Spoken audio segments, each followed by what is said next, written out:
Allez, rebonjour à tous, on finit, dernier chapitre de mécanique des fluides. Donc on va voir aujourd'hui les applications, on va exposer le théorème de Bernoulli, on verra toutes les applications du théorème de Bernoulli dans ce dernier chapitre. Grand 1, équation de l'air. Alors on l'a déjà vu sous plusieurs formes, l'application du principe fondamental de la dynamique. On l'a vu en mécanique, on a vu qu'on appelait plutôt l'équation de Navier-Stokes si on tenait compte des forces de viscosité.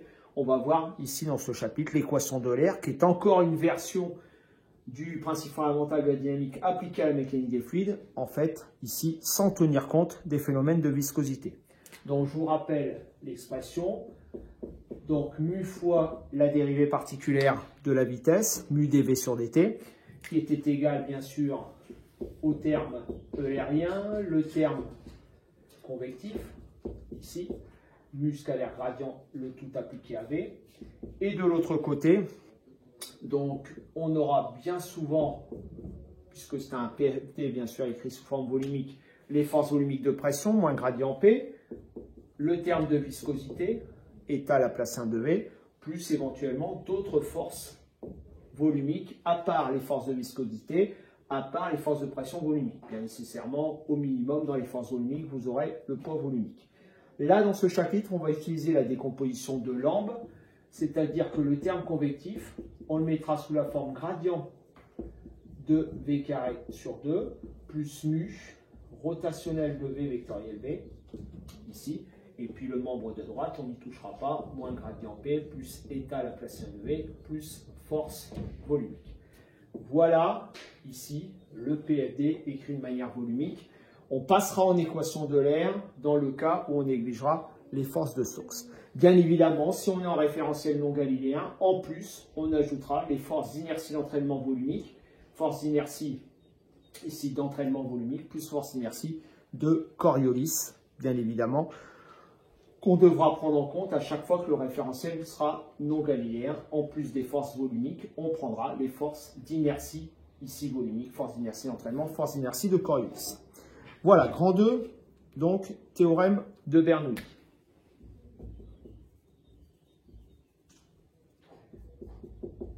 Voilà, Bernoulli, 2i, 1 avant les deux L, 1 après les deux L.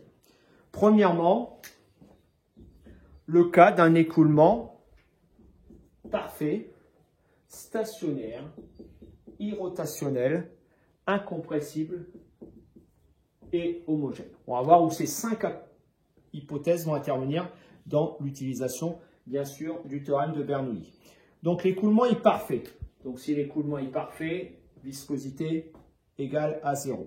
Si l'écoulement est stationnaire, on enlève le terme en mu dv sur dt. Si l'écoulement est irrotationnel, rho de V égale vecteur nul. Si l'écoulement est incompressible, ici, et homogène. Incompressible et homogène, bien évidemment. Puisqu'il est homogène, ça veut dire notamment que la masse volumique ne dépend pas des coordonnées de l'espace. En plus d'être stationnaire, elle ne dépend pas du temps. Donc forcément, homogène, stationnaire, en ce qui concerne la masse volumique, bien sûr, ça renvoie à la notion d'incompressible, masse volumique égale constante. Donc qui dit masse volumique égale constante, on pourra bien sûr l'insérer ici dans le gradient de V carré sur 2, ici, et sur le terme du gradient de pression, c'est pareil, on va l'arranger un petit peu. Puisque ici, sur le terme de gradient de pression, on va avoir ici sur les différents termes, si en plus du terme de force volumique, bien évidemment, on explicite au minimum, on a dit en force volumique, on aura le poids volumique.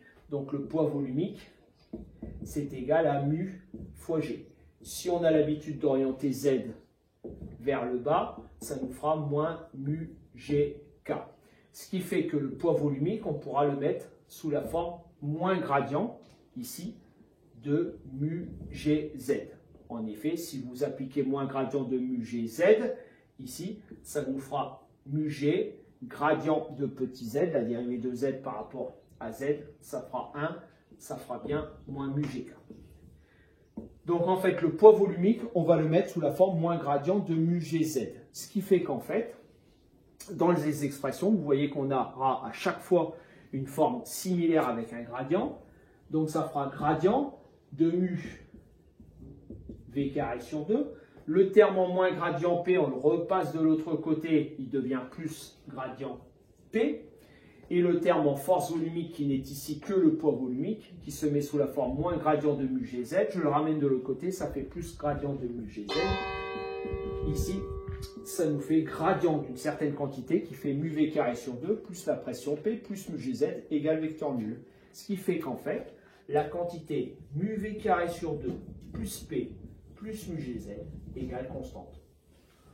On voit en fait dans ce théorème de Bernoulli, écrit dans ces conditions-là, on retrouve une forme de conservation de l'énergie. Le mu V carré sur 2, c'est une énergie cinétique volumique. Le mu Gz, c'est une énergie potentielle volumique. Et le terme de pression tout seul, puisque PV, c'est un travail, ça nous fait l'énergie volumique de pression. Donc ici, on retrouve une forme de conservation en fait de l'énergie. Mu V carré sur 2 plus P plus mu Gz égale constante. Voilà la forme la plus classique du théorème de Bernoulli, ici, qu'on retrouvera très souvent. Hein, on peut l'apprendre par cœur, cette relation-là. Mu V carré sur 2 plus P plus mu Gz égale constante si on a ces 5 hypothèses, donc d'écoulement parfait, stationnaire, irrotationnel, incompressible ou homogène. Si on a une condition un petit peu moins restrictive, donc petit 2, deuxième cas, si l'écoulement reste parfait, stationnaire, par contre ici incompressible et homogène, j'enlève ici l'hypothèse d'irrotationnel.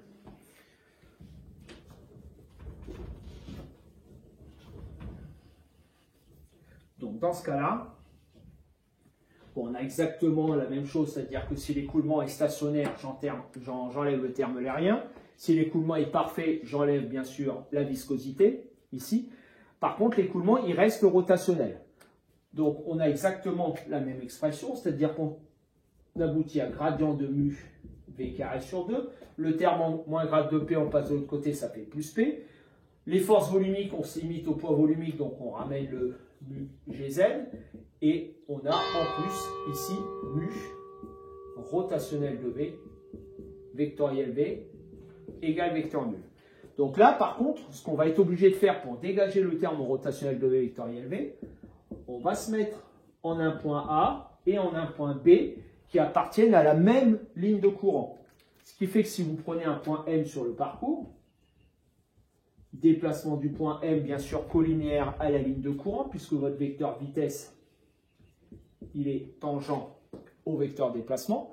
Donc du coup, si j'utilise l'intégrale sur la ligne de courant de A à B de la quantité gradient de mu V carré sur 2 plus P plus mu Gz plus la quantité mu rotationnelle de V vectoriel V, scalaire le déplacement. Je fais circuler en fait la grande quantité qui est là, ici, scalairement au déplacement. Ça, c'est égal ici à 0.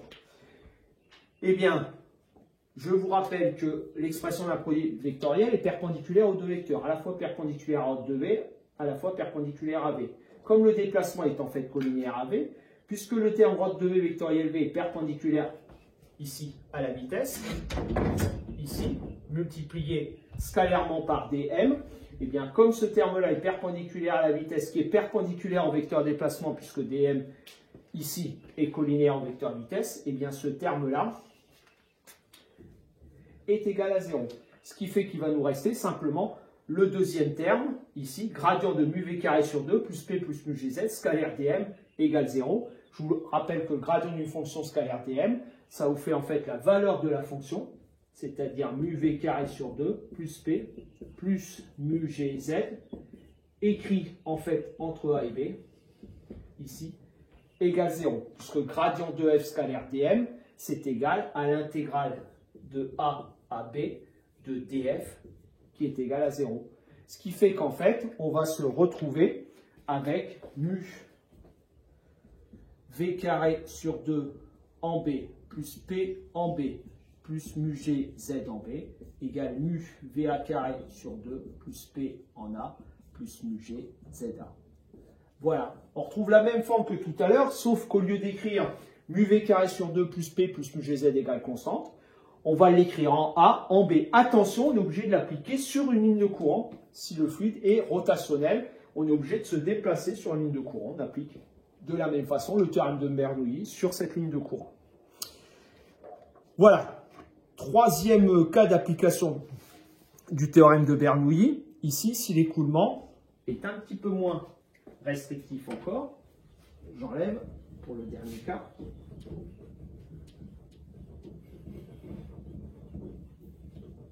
Qui sera un cas purement d'école, parce qu'on aura très rarement le cas de cette utilisation-là. Donc, petit 3. Dernier cas d'école, si l'écoulement est parfait, non stationnaire, ici irrotationnel, incompressible et homogène. Donc, si l'écoulement est parfait, à nouveau, on enlève le terme de viscosité. L'écoulement, par contre, il est non stationnaire. C'est-à-dire, je remets le terme en mu, ici, dV sur dt. Il est irrotationnel, je l'enlève. Et puis, la seule force volumique, je conserve que le poids également. Par contre, l'écoulement est irrotationnel. Donc, rho de V égale vecteur nul. Ça veut dire que V se met sous la forme gradient de phi. Du coup, le mu dV sur dt, comme le fluide est incompressible, je peux rentrer la masse volumique à l'intérieur. Donc, ça nous fait, en fait, sur cette quantité-là, donc d sur dt, ici, puisqu'on a mu dφ sur dt, donc ça nous fera, ici, mu facteur de phi. Hein, vous pouvez le mettre, si vous voulez, en dehors. Je vais l'expliciter un petit peu mieux que ça. Donc, ça nous fera mu d sur dt de gradient de phi, puis tous les autres termes sont les mêmes, hein, mu gradient de v carré sur 2, le terme en grade de p, on le ramène de ce côté-là, et le terme de force volumique, on le ramène en gradient de mu gz égale vecteur nul, ce qui fait qu'on se retrouve avec le gradient d'une même quantité, hein, gradient de mu dφ sur dt, plus mu v carré sur 2, plus p, plus mu gz égale vecteur nul. Donc cette fois, si l'écoulement est non stationnaire, en restant irrotationnel, incompressible, parfait, on se retrouve à une quantité un petit peu plus longue, mu dφ sur dt, plus mu v carré sur 2, plus p, plus mu gz, égale constante. Donc une quantité sur l'écoulement qui va rester constante dans l'espace, la quantité mu dφ sur dt, plus mu v carré sur 2, plus p, plus mu gz, égale constante. C'est une forme non classique du théorème de Bernoulli. Bien souvent, on ne rencontrera que ce terme-là. On ne s'embêtera pas. Nous, l'écoulement sera stationnaire. Mais si l'écoulement est non stationnaire en restant irrotationnel, on aura ce terme supplémentaire avec phi qui est un potentiel de vitesse. Puisque je vous rappelle que lorsqu'on définit V égale grade de phi, eh bien phi est un potentiel de vitesse. Voilà la forme la plus classique ici du théorème de Bernoulli, donc la quantité mu v carré sur 2 plus p plus mu gz égale constante. Troisième partie, on va voir quelques applications du théorème de Bernoulli.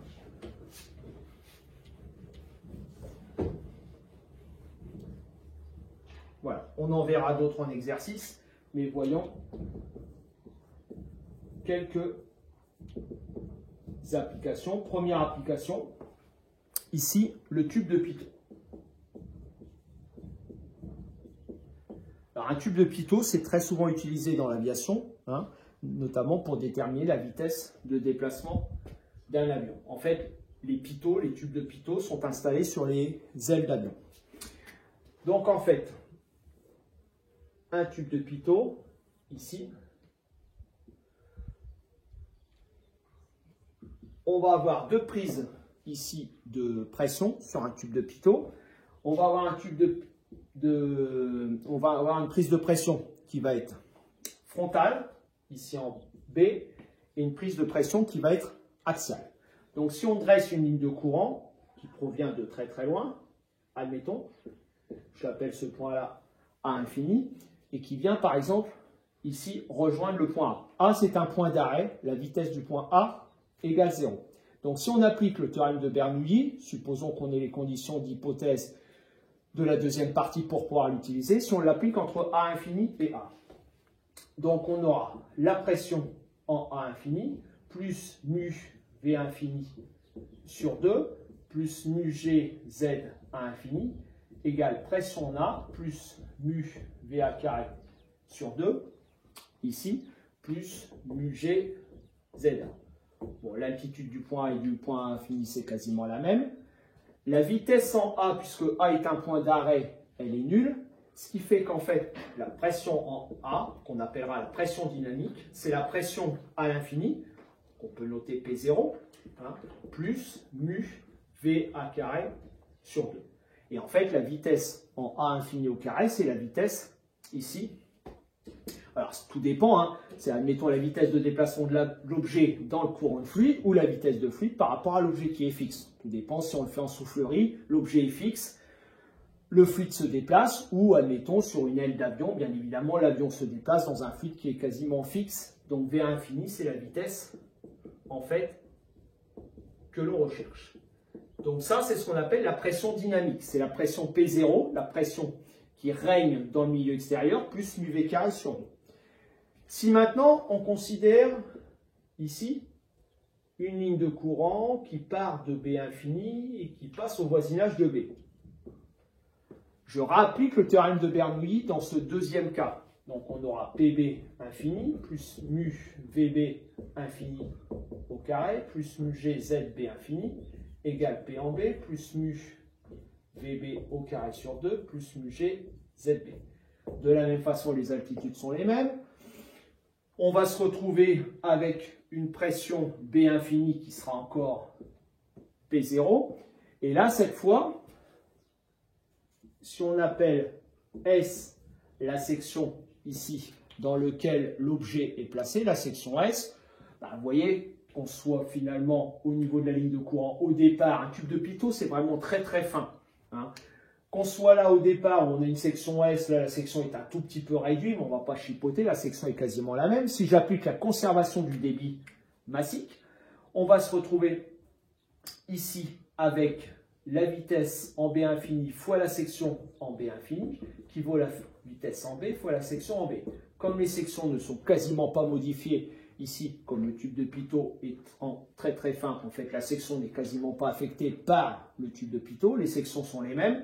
Donc VB infini, c'est la même chose que VB. Donc on peut simplifier ici VB infini et VB, ce qui fait que la pression en B, c'est la pression P0. Donc là, cette prise de pression axiale, c'est en fait une prise de pression statique.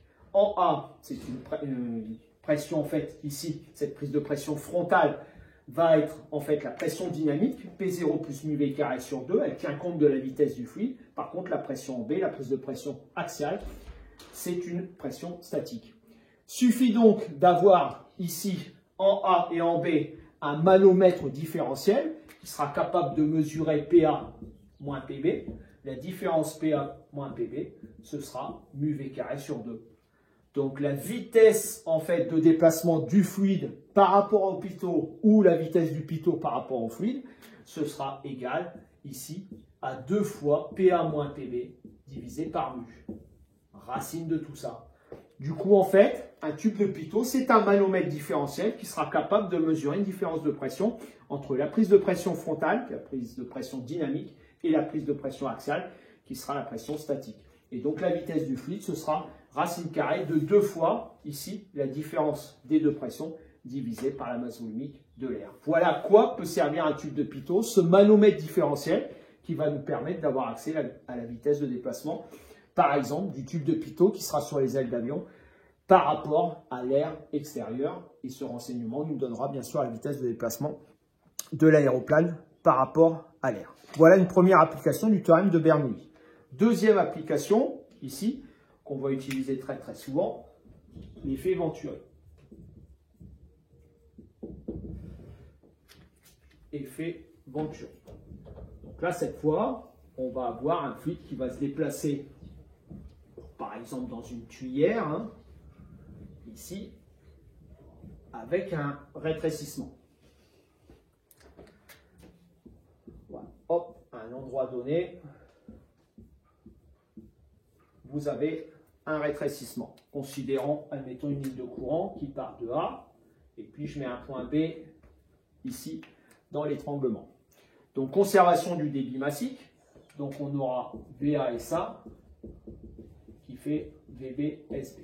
Si on applique le théorème de Bernoulli entre A et B, on aura mu VA carré sur 2 plus mu G ZA plus PA égale mu VB carré sur 2 mu G ZB plus PB. Bon, les altitudes seront quasiment les mêmes ici.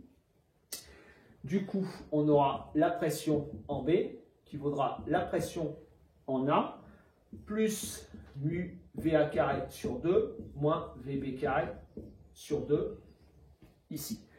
Du coup, ça nous fera P en A plus mu VA carré sur 2 en facteur VB carré sur VA carré.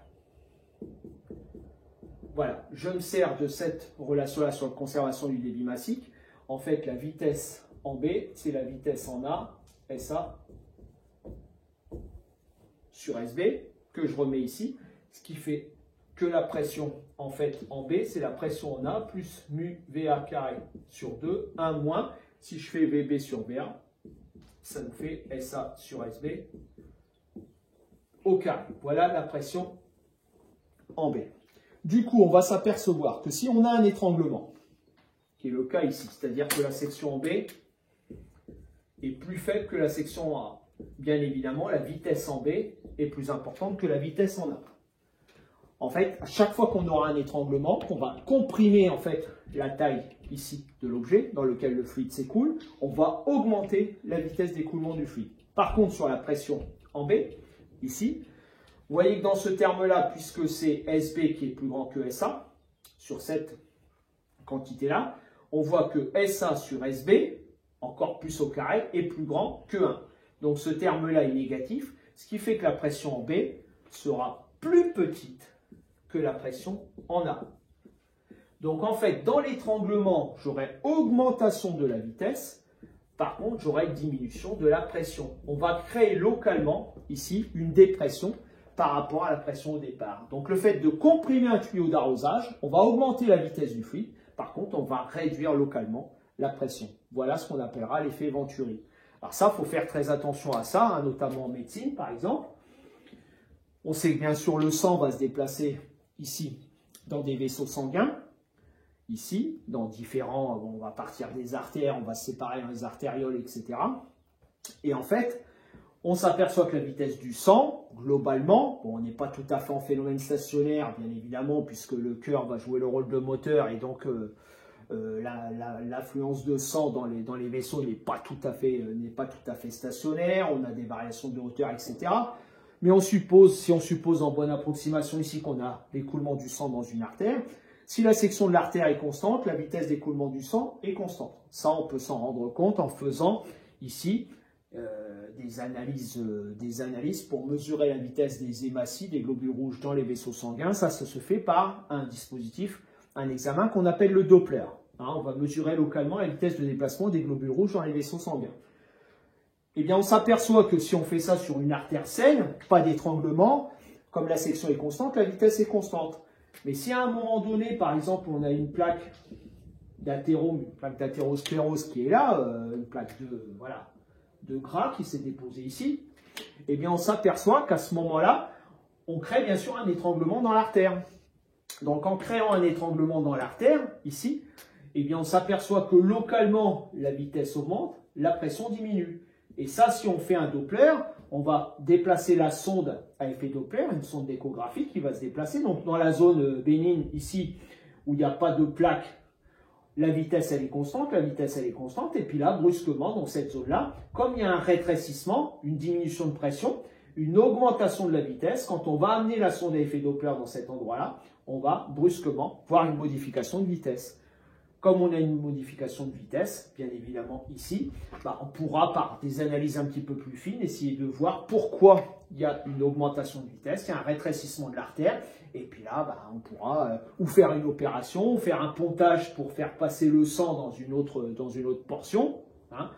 Voilà, on pourra essayer d'améliorer tout ça, ou gratter ici, pour essayer de virer un petit peu cette plaque d'athérosclérose, par exemple, qui peut être très très nocive, puisque ça va entraîner une baisse de pression, d'où des problèmes cardiaques qui peuvent être engendrés.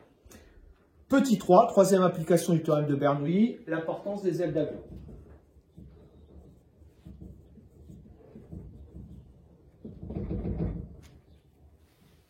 Voilà, donc troisième exemple.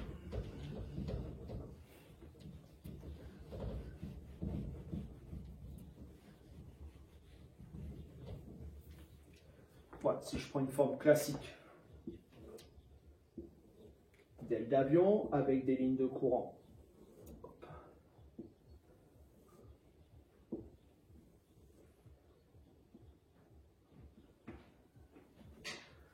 Voilà, qui vont se former de ce type-là. Donc l'aile d'avion sera ici. Donc ce qui est sous l'aile d'avion, ici, ce sera ce qu'on appelle l'intrados. Ce qui est au-dessus de l'aile d'avion, ce sera l'extrados. Donc si on prend une ligne de courant, ici, qui va partir de A se refermer en A', et une ligne de courant qui part de B, qui va se refermer en B'. Bien sûr, le temps que va mettre la ligne de courant pour partir de A, puisque les points de départ en A et B sont les mêmes, pour apparaître en A' et en B', bien sûr, les lignes de courant vont se refermer aux mêmes endroits. Bon, prenons le cas d'un écoulement, par exemple, lamellaire ou laminaire autour de l'aile d'avion.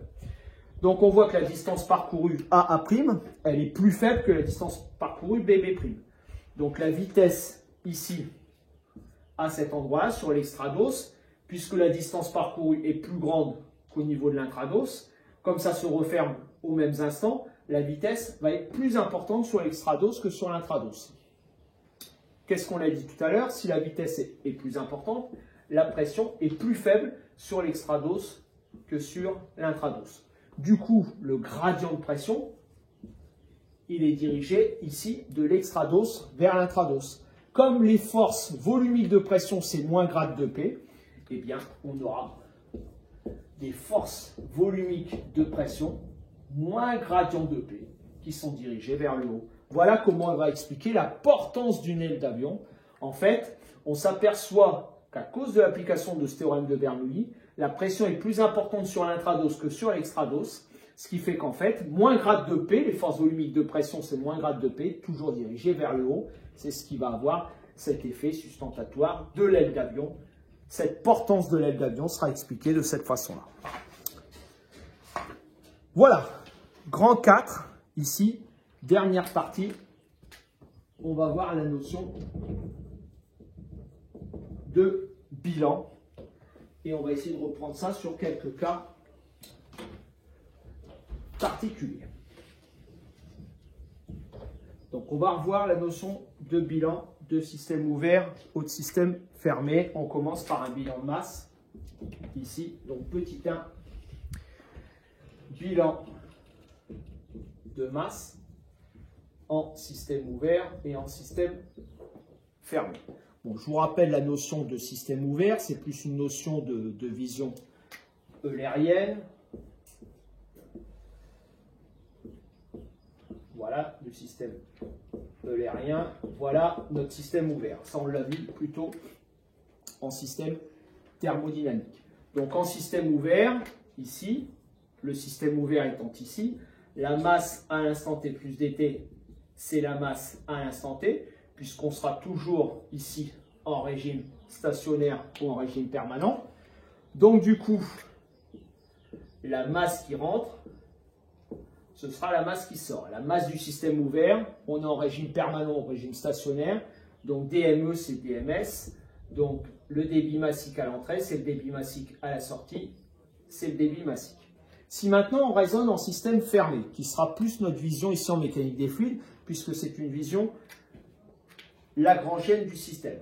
Donc je reprends ici notre système fermé. Donc dans ce cas-là, vous aurez, je vais le mettre en noir, le système fermé à l'instant t, et ce système fermé à l'instant t sera par exemple ici en rouge à l'instant t plus dt. On va mettre une étoile comme on l'avait déjà mis sur le système fermé.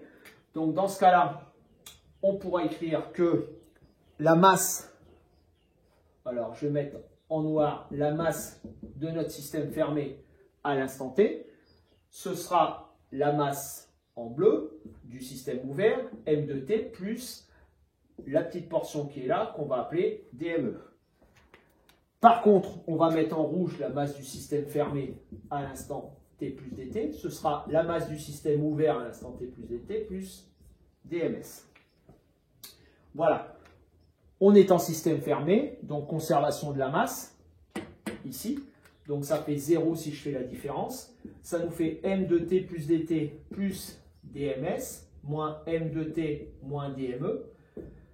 Comme on est en système ici stationnaire, m de t c'est m de t plus dt, je retrouve dms égale dme, donc conservation du débit massique. Voilà, bien sûr en système ouvert comme en système fermé, on retrouve la même chose. Bilan d'un système fermé en général, on réapplique ça non pas sur la masse, mais sur n'importe quelle grandeur.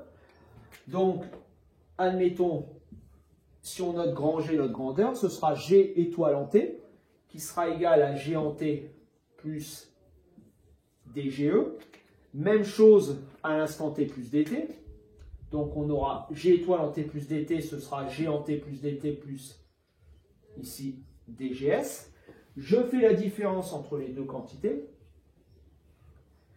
Donc, ça nous fera DG étoile. On va se retrouver avec G de T plus DT moins G de T, régime stationnaire, bien sûr, c'est la même chose. Ce sera DGS moins DGE. Voilà la relation que l'on va avoir quand on fera un bilan en système fermé. Grand G, c'est n'importe quoi. On aura DG étoile qui vaut DGS moins DGE. Les différents bilans qu'on sera amené à faire, ce seront des bilans d'énergie, des bilans de quantité de mouvement. Là, on va se retrouver sous forme ici du théorème du principe fondamental de la dynamique. Bilan de moment cinétique, comme le théorème du moment cinétique. Des bilans d'énergie cinétique, comme le théorème de l'énergie cinétique. Des bilans d'énergie interne, on est revenu à une application du premier principe de la thermo. Ou des bilans d'entropie, on sera revenu au deuxième principe de la thermo. Donc, DG étoile, G, c'est la quantité liée au système fermé. Donc, DG étoile, DGS moins DGE. De là, on peut appliquer des PFD, des conservations de l'énergie, des théorèmes du moment cinétique, des bilans d'énergie cinétique, des bilans d'énergie interne, des bilans d'entropie. Ce qu'on va être amené à faire dans 3 petits exemples que je vais vous présenter ici. Bilan d'énergie cinétique, bilan d'énergie interne et bilan ici de quantité de mouvement. Donc, première application, on va déjà remontrer que le théorème de Bernoulli, ce n'est rien d'autre ici qu'un bilan d'énergie cinétique. Donc, petit 3, ici, bilan d'énergie cinétique. Donc, je vais prendre un système, admettons, dont l'amplitude varie. Voilà. Donc, au départ, admettons, on se situe ici. Donc, la pression, c'est PE, l'altitude, c'est ZE, ici, la vitesse, c'est VE, ici. Et puis, le système se retrouve ici avec PS, ZS, VS à cet endroit-là. Si j'applique ici un bilan d'énergie cinétique, donc on va pouvoir écrire que DC étoile, la variation d'énergie cinétique de votre système fermé, ici. Théorème de l'énergie cinétique, c'est égal à la somme ici des travaux des forces sur ces différentes quantités-là. Donc ici, on aura le travail élémentaire du poids plus le travail des forces de pression. Et D2C étoile, on l'a vu, DG étoile, c'est DGS moins DGE. Donc ce sera D2CS moins D2CE. Donc 1/2 de dm, vitesse au carré à la sortie, moins vitesse au carré à l'entrée. Si j'explicite le travail élémentaire du poids, ça nous fera dm, ici, G. On sait que le travail du poids, c'est la masse, donc ici la masse élémentaire dm, fois G, fois l'altitude du point de départ, moins l'altitude du point d'arrivée. Et enfin, le travail des forces de pression, ce sera PE, ici, D de VE, variation de volume, puisque le travail d'une force de pression, c'est pression multipliée par la variation de volume, moins PS, D de VS. Attention ici, c'est plus des vitesses. Là, les petits V, c'est des vitesses. Par contre, là, c'est des variations de volume. On explicite les variations de volume sous la forme, ici, en faisant intervenir la masse, dme sur mu, dms sur mu, puisque bien évidemment, ici, on a une relation ici, DME, ce sera mu dVE et DMS, ce sera mu dVS. On ramène tout de l'autre côté, on simplifie par la masse, puisque la masse à l'entrée c'est la masse à la sortie, le DME c'est pareil que le DMS, je simplifie par la masse, et on se retrouve avec les quantités, donc VS carré sur 2, plus ici ZS sur ces quantités-là, ici, donc la masse volumique, on aura dm multiplié par ça, je multiplie tout par mu, donc mu, ici, G, ZS, plus les quantités PS, qui vaudra mu VE carré, plus mu G, ZE, plus PE. Voilà, on retrouve le théorème de Bernoulli comme une conséquence, en fait, d'un bilan d'énergie cinétique, D2C étoile, travail du poids plus travail des forces de pression. On déroule toute cette quantité-là et je retrouve le théorème de Bernoulli. On le retrouve comme ici, une généralisation du théorème de l'énergie cinétique. Deuxième application, la détente de Joule-Thomson. Elle, par contre, elle peut être comprise comme une application du premier principe de la thermodynamique. Donc, dans la détente de Joule-Thomson, on a une paroi poreuse au milieu qui va favoriser les phénomènes ici d'écoulement du fluide entre les deux côtés, c'est-à-dire qu'on sera, admettons, le fluide va être ici entre A, B, C, D au départ, il se déplace, un petit peu gêné par cette paroi poreuse qui peut être bien sûr de la ouate, du verre frité, etc. Il se retrouve en A', B', C', D' à l'instant T, T plus dt. Voilà, si on fait un bilan ici d'énergie interne, on aura delta U étoile. D'après ce qu'on a dit tout à l'heure, ça vaudra US moins UE. Et ce sera égal au travail des forces de pression. Donc si j'appelle VE ce volume-là et VS ce volume-là, donc on effectue une compression à l'entrée, donc on apporte du travail sous forme de travail des forces de pression. Donc ce sera PE, VE à gauche. Par contre, à gauche, à droite, vous détendez le gaz, vous augmentez son volume de VS. Donc une détente, en fait, ici, vous libérez du travail sous forme des forces de pression, donc moins PS, VS. Je ramène tout du même côté. On se retrouve avec US plus PS, VS égale UE plus PE, VE. Du coup, HS, c'est HE. L'enthalpie de sortie, donc l'enthalpie à droite est égale à l'enthalpie à gauche. C'est comme ça qu'on monte par ce bilan d'énergie interne. On retrouve ici, à partir de votre bilan en système fermé, vous retrouvez que la détente de Joule-Thomson est bien une détente isenthalpique qui servira de critère de vérification de la deuxième loi de Joule. Puisqu'elle est isenthalpique, on montrera que si la température est constante, eh bien évidemment, le gaz doit suivre la deuxième loi de Joule, ce qui est le cas d'un gaz parfait, par exemple. Enfin, troisième exemple, l'effet Coanda. Donc l'effet Coanda, on va le retrouver quelques fois en exercice, c'est-à-dire qu'on va avoir une gouttière horizontale.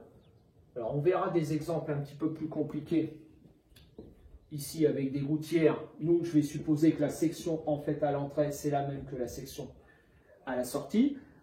On va la mettre horizontale ici, donc j'aurai un axe O, X, Y, Z. Ici sera perpendiculaire au plan du tableau. Et donc, vous allez avoir votre système fermé, admettons à l'instant T qui est là, et puis votre système fermé à l'instant T plus dt qui sera décalé ici.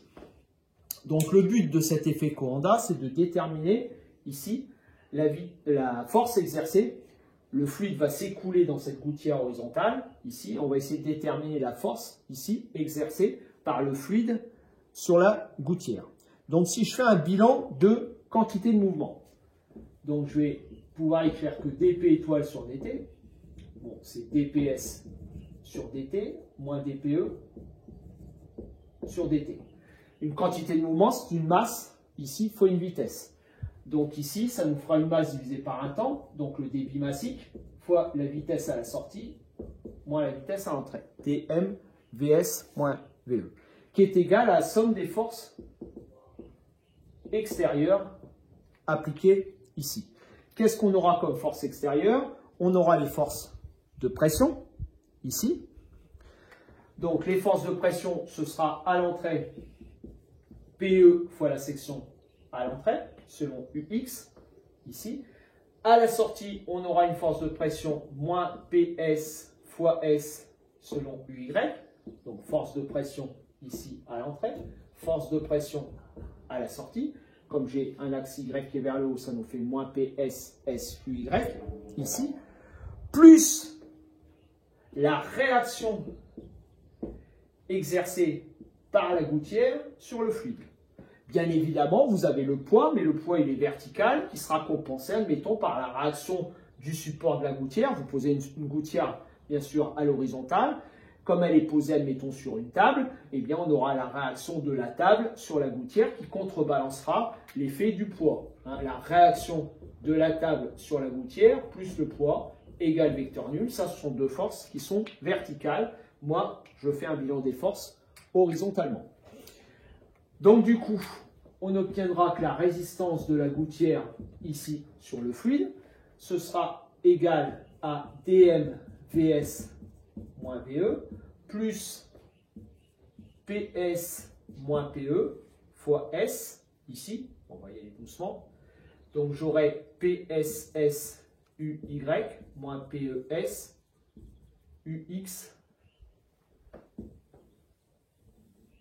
sur cette quantité-là. Si on applique le théorème de Bernoulli, déjà conservation bien sûr du débit massique.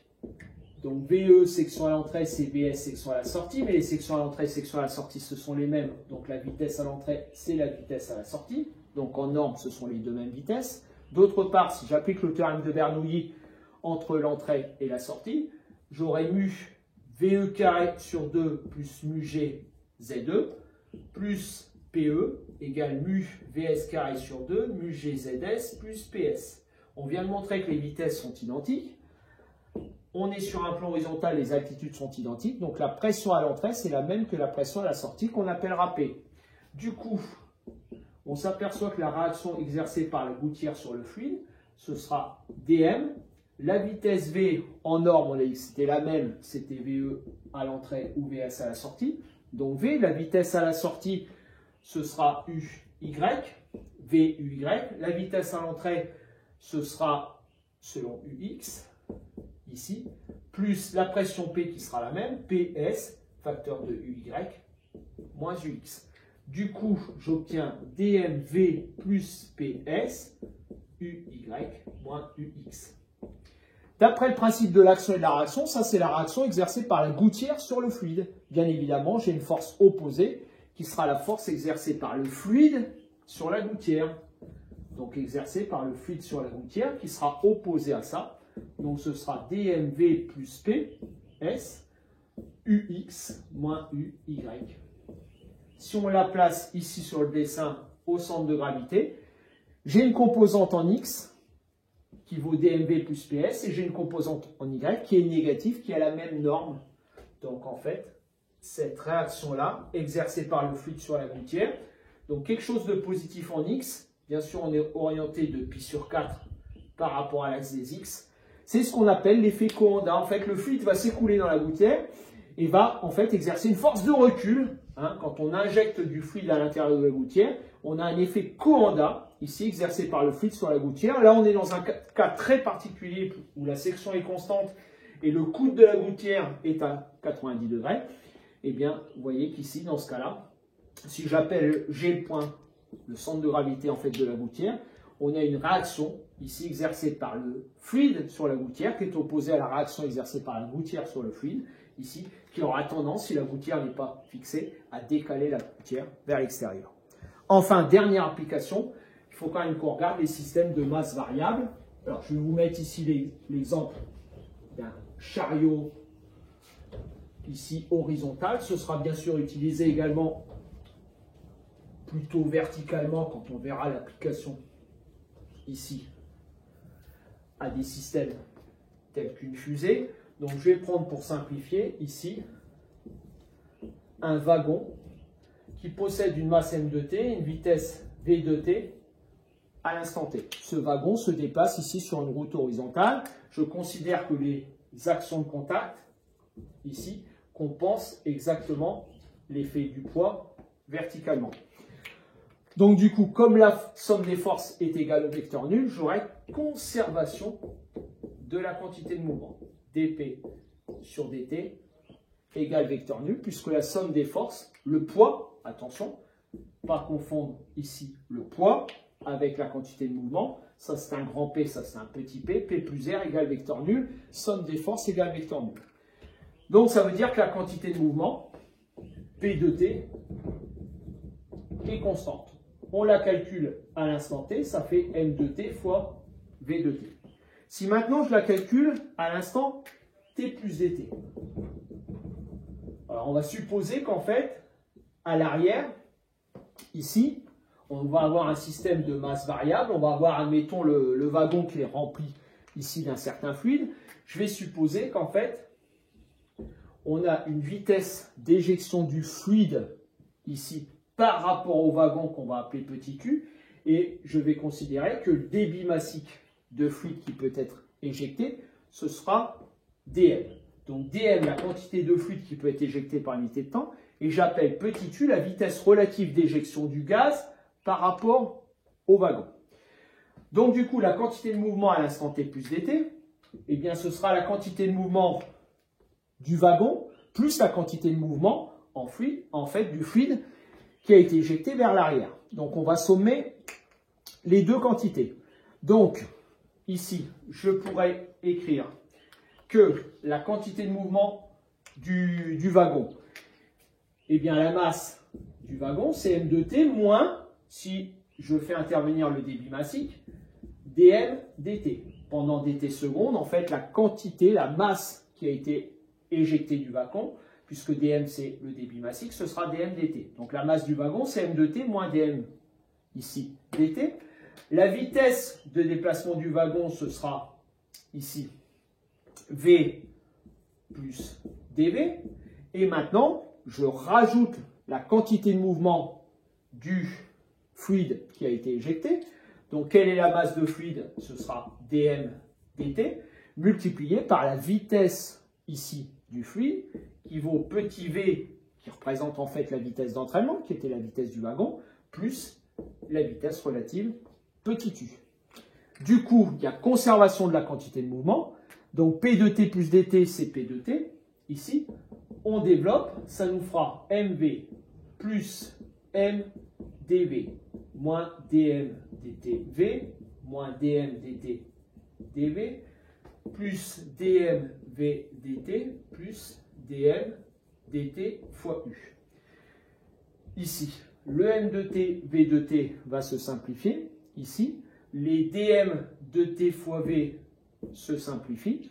Donc du coup, il va me rester vecteur nul égale m dv ici. Ce terme-là, infiniment petit du second ordre, puisque c'est un dv dt, plus dm dt fois u. Du coup, m dv sur dt, je le passe de l'autre côté, ce sera moins dm fois u. Comme u est dirigé vers l'arrière, si vous mettez un axe des x vers l'avant, ce sera dm u ux. Voilà. À partir du moment où vous avez éjection de gaz vers l'arrière, vous avez en fait une accélération. C'est ce que vous avez ici. Alors attention, vous avez un m de t fois l'accélération qui peut dépendre du temps, qui sera égal au débit massique fois u fois ux. Bilan, vous voyez que si vous avez éjection du gaz vers l'arrière, on aura un vecteur accélération. Si u, bien sûr, puisque u c'est moins u, ux, ici, action, réaction, vitesse d'éjection des gaz vers l'arrière, on aura une accélération qui sera vers l'avant. C'est exactement la même chose quand on aura un déplacement vertical d'une fusée, ou si j'ai éjection de propergol vers le bas, eh bien on aura une force qui va propulser la fusée vers le haut. Donc attention ici, si vous avez un système de masse variable, surtout ne plus utiliser somme des forces égale ma, mais somme des forces égale dp sur dt. On établit la quantité de mouvement à l'instant t, on établit la quantité de mouvement à l'instant t plus dt, Et on écrit que la variation de quantité de mouvement, dP sur dt, c'est la somme des forces extérieures appliquées. Ici, il n'y en a pas. Dans un système de fusée, bien évidemment, à droite, on aura le poids, force verticale qui va être ici, verticale et vers le bas. Et donc, on écrira quantité de mouvement à l'instant t, quantité de mouvement à l'instant t plus dt. On fait dP sur dt, on fait un bilan. Et cette fois, bien évidemment, on n'a surtout pas le droit d'écrire somme des forces égale MA, puisque la masse n'est pas conservée. On écrit dP sur dt égale somme des forces. Et vous voyez qu'ici, j'arrive à une masse m2t fois une accélération a2t égale le débit massique fois U fois X. Plus le débit massique est grand, ou plus la vitesse d'éjection des gaz est importante, plus l'accélération, bien sûr, sera grande. On établit l'accélération en fonction du temps. On intègre une première fois par rapport au temps, on aura la vitesse. On intègre une deuxième fois par rapport au temps, on aura, admettons, X en fonction du temps ou Z en fonction du temps s'il s'agit d'une fusée. Voilà toutes ces applications. Bien retenir dans ce chapitre, on apprend le théorème de Bernoulli avec ses conditions d'utilisation. On revoit les applications qui sont caractéristiques, le tube de Pitot, l'effet Venturi, ici, et l'importance des ailes d'avion. On essaye de savoir refaire des bilans plutôt en système fermé, puisque là on a une vision lagrangienne des choses, ici. Revoir les trois bilans les plus classiques utilisés. On retrouve l'équation de Bernoulli par un bilan d'énergie cinétique. Bilan d'énergie interne, on retrouve bien sûr l'équation de la détente de Joule-Thomson. Et dans la dernière partie, l'application très intéressante qui est l'effet Coanda. Vous verrez également dans les exercices des applications qui vont nous permettre de paramétrer la force que vous avez vue dans l'effet Magnus à chaque fois que j'aurai un système qui va se déplacer en tournant sur lui-même. Par exemple, on aura une force qui sera à la fois perpendiculaire à la vitesse et à la fois perpendiculaire à l'axe de rotation. Bien refaire cet exercice-là qui est très intéressant. Et puis voir tous les exercices intéressants sur les systèmes à masse variable, notamment sur les déplacements de fusée. Voilà, on a établi le programme de la semaine et on finira en roue libre la semaine prochaine avec nos deux petits chapitres de mécanique quantique. Voilà, profitez un petit peu du beau temps en restant toujours sérieux, confiné. J'espère vous retrouver bientôt. En tout cas, on finit ce chapitre-là la semaine prochaine. Et puis, on établira un petit peu un programme de révision un petit peu plus tard. Allez, bon courage à vous. Au boulot cette semaine, on tient le coup.